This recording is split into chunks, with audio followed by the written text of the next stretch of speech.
Ngayong araw ay magpaparehistro tayo ng ating motorsiklo at ang unang gagawin natin ay emission test dito sa may Sandoval, Pasig City. Sa halagang 500 pesos ay emission test ka dito at may ipapasok sila na aparato sa may tambutso mo. Basta ikaw ay alagang Repsol oil ay siguradong pasado. Basta walang pila, 10 minuto tapos ka na rito. Ngayon naman pupunta na tayo sa Pasig LTO. So good morning mga true friend, nandito nga tayo ngayon sa may LTO Pasig at magpaparehistro tayo ng motorsiklo. Dito papakita ko sa inyo step by step kung paano magpa-renew ng ating mga motor. So tara, samahan niyo ako. Pagdating mo nga rito ay magbabayad ka ng parking fee na 30 pesos. Dito mo dadalhin ang iyong motorsiklo para ma-check mula headlight hanggang taillight. At kung wala namang problema ang iyong motorsiklo ay kumuha ka na rito ng insurance. At may babayaran ka pala rito na 690 pesos. Ilalagay mo lang sa basket at hihintay mo tawagin ng pangalan mo. After 5 minutes, ibibigay na ang iyong motorcycle insurance. Ang bilis, di ba? Pagkatapos, dumiretso ka na dito sa may front desk at checkin nila ang iyong papel at ituturo kung anong window ka pupunta. Dito nga daw tayo sa window 14 kaya dito natin ilalagay yung ating mga documents. Meron pala ritong warning nakalagay no to fixer. Naku, bawal yan. Alas 9 na ng umaga pero ang konti na lang ng tao dito sa area. After nga natin sa window 14, magbabayad na tayo sa window 17. At nagbayad nga ako ng 385 pesos at ito ang sabi ni Kuya.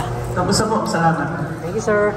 Wala pa nga 30 minutes, tapos na ako dito. Ganun kabilis. O tara, uwi na tayo. Yes, tapos na. Bilis, diba?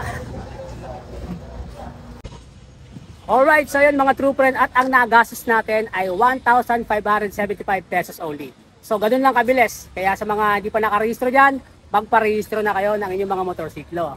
Ride safe and God bless. Kaya i-share mo na ang video na ito para makatulong pa tayo sa iba. Salamat!